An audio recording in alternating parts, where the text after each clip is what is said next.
Imagine se você tivesse que viver toda a sua vida, todos os dias, de cabeça para baixo.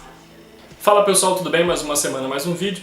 Essa semana eu quero trazer aqui uma reflexão, uma recomendação de um livro que eu terminei de ler, que é o livro O Reino de Ponta Cabeça, de Donald G.B. Crable, pela editora Mensagem para Todos, em parceria com o Jesus Cop. Tá um livro muito bonito, muito bem feito aí, que tem uma mensagem muito bacana para compartilhar. Eu queria falar um pouquinho dela com vocês. O livro em si ele procura tratar de um contraste, de um contraponto que tem entre os princípios do reino de Deus com os princípios da terra. Por isso que ele trata como o reino de ponta cabeça, porque quando a gente passa e compara esses dois patamares, esses dois modos de vida, nós vemos que os princípios do reino são totalmente invertidos com a nossa cultura atual, com a cultura que nós temos hoje. Então por isso que ele trata o reino de ponta cabeça, porque no reino de Deus as coisas são numa ordem inversa, né? A Bíblia ela reflete isso muitas vezes, e ele pega isso e expõe através da leitura desse livro aqui. Os primeiros capítulos do livro faz uso da mensagem, da passagem onde Jesus é tentado no deserto, que você encontra em Mateus 4 e Lucas 4. Ele pega esse contexto e extrai dali algumas lições, algumas reflexões sobre como nós temos uma oposição dentro dessa passagem da cultura atual, que é a proposta a Jesus, com a cultura do reino, e como é que Jesus lida com isso. Então nos primeiros capítulos ele usa essa passagem para poder trazer essa verdade. No capítulo 2, chamado A Política da Montanha, ele relata quando Satanás leva Jesus ao alto da montanha e oferece a Jesus todos os reinos deste mundo, se ele prostrado o adorasse. E Jesus rebate isso com uma palavra, dizendo que só poderias adorar ao Senhor teu Deus, mas essa oportunidade, essa tentação que Jesus sofre, não era apenas uma oferta de poder ou glória simplesmente.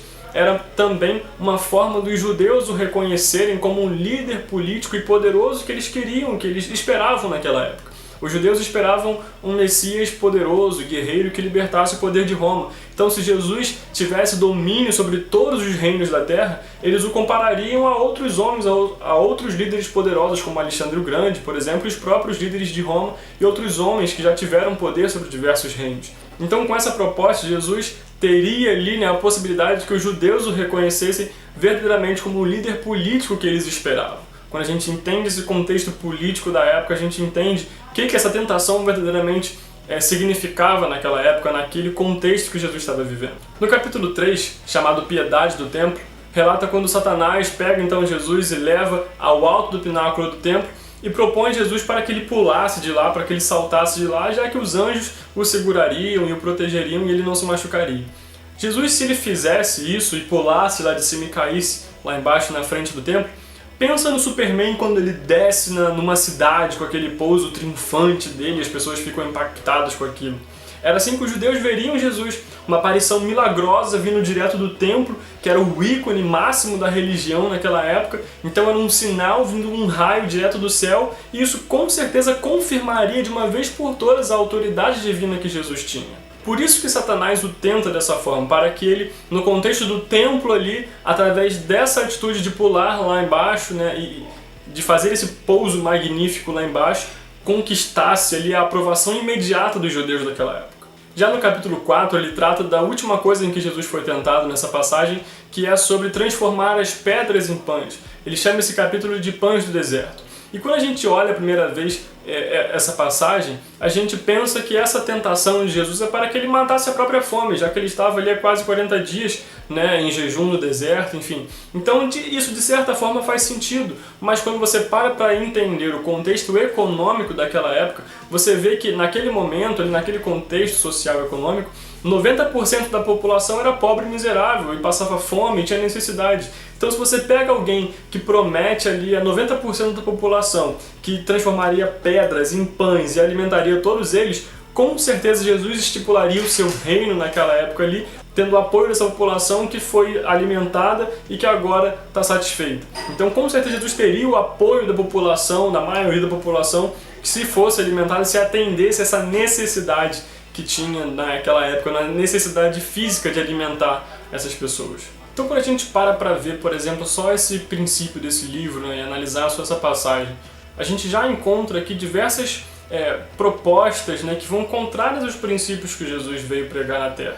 né, esses atalhos, essas tentações que Satanás faz a Jesus, todas elas vão de encontro àquilo que ele já tinha proposto nas suas mensagens. Jesus não veio instituir o seu reino de poder através de política, Jesus não veio instituir a sua autoridade através da religião apenas, Jesus não veio alimentar a população com pães e peixes apenas. Ele, no capítulo 6 de João, ele diz que ele é o próprio pão vivo que desceu do céu, que aquele que comer dele viverá eternamente.